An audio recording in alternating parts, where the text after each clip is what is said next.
There are the two forces, force vectors, one of the 5 Newton, another of the 12 Newton. अच्छा जी. At what angle the two vectors be added to get the resultant of 17, 7 and 30 Newton respectively. Okay. इसने कह रहा है कि एक vector A है, इसकी value 5, B है, इसकी वैल्यू 12 न्यूटन. A की वैल्यू 5 न्यूटन, B की वैल्यू 12 न्यूटन. अगर किसी स्टूडेंट ने मान लो एक क्वेश्चन सॉल्व नहीं किया घर जाके, तो भी कोई बात नहीं, इसको देख लो, समझ लो इसको, ठीक है, दिमाग में सेट कर लो. ये भी क्लास का एक पार्ट, आप ये समझो, ये क्लास जो रेगुलर क्लास चलती है, जो रेगुलर क्लास चलती है उससे भी ज़्यादा इंपॉर्टेंट है, ठीक है ना. स्टूडेंट इस बात को नहीं समझ पाते कि जो डीपीपी के क्वेश्चंस होते हैं वो क्लास से भी ज़्यादा इंपॉर्टेंट होते हैं. पेपर में तो ये चीज़ आनी है, और ताकि ये चीज़ हो जाए उसके लिए थ्योरी करवाई जाती है. अगर उस थ्योरी से ये नहीं हो रहा है या फिर ये नहीं किए तो वो यूजलेस है पूरी की पूरी, उसका कोई फ़ायदा नहीं हुआ आपको, ठीक है. तो आप करें क्या कि इसका जो है ना हर क्वेश्चन आपको आता होना चाहिए. अभी थोड़ा सा टफ लग रहा होगा हो सकता है, बट जब मैं करवा दूंगा तो ये ईजी लगेगा. एक तो 5 और एक 12.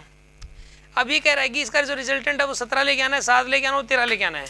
तो क्या क्या एंगल करें उनके बीच का. पहले तो आप एक बात बताओ, क्या इन दोनों का रिजल्ट मैक्सिमम कितना आएगा. मैक्सिमम 17 आएगा. एक 12 और एक 5 है, इनका मैक्सिमम कितना आएगा. किस तरफ आएगा वो, इस तरफ, मतलब इस तरफ, किसने का सेम डायरेक्शन में आएगा. अगर ये दोनों सेम डायरेक्शन में हो तो ये 17 तब आता है जब दोनों ये, जब इनके बीच का एंगल क्या हो, 0 डिग्री हो, तब 17 आएगा. और जब ये अपोजिट में हो तो रिजल्टेंट कितना आता है. तो रिजल्टेंट 7 आता है इस केस में. तो 12 में से 5 चला गया, 7 आएगा. मिनिमम तो आएगा 7, मैक्सिमम कितना आएगा 17. तो 7 कब आता है, जब एंगल कितना हो 180 डिग्री. तो दो तो हो चुके हैं हमारे. 17 और 7 कब आएंगे तो पता लगेगा आपको. 17 आएगा जब एंगल 0 डिग्री हो, और 7 तब आएगा जब एंगल 180 डिग्री हो. तो पहला 0, दूसरा 180 है, तो सिर्फ ए ऑप्शन में ही है, तो ए ऑप्शन ही करेक्ट होगा. लेकिन फिर भी ये 13 न्यूटन और निकालना है. तो आप एक काम करो, दो वेक्टर्स का रिजल्टेंट निकालने का फॉर्मूला होता है A square plus B square plus में 2ab cos थीटा पूरे का अंडर रूट, यही होता है. हाँ जी होता है ना यहाँ पे.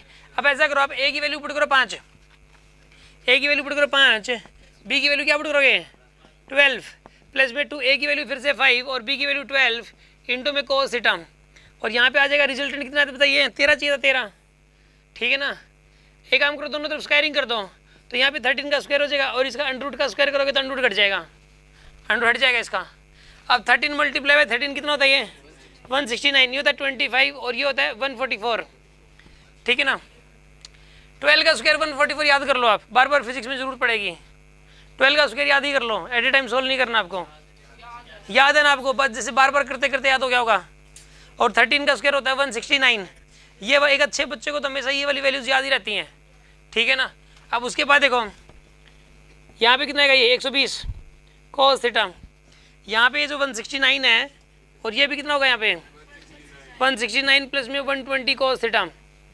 अब इससे कैंसिल हो गया, 120 cos थीटा की वैल्यू कितनी होगी 0, और cos थीटा भी कितना हो जाएगा 0.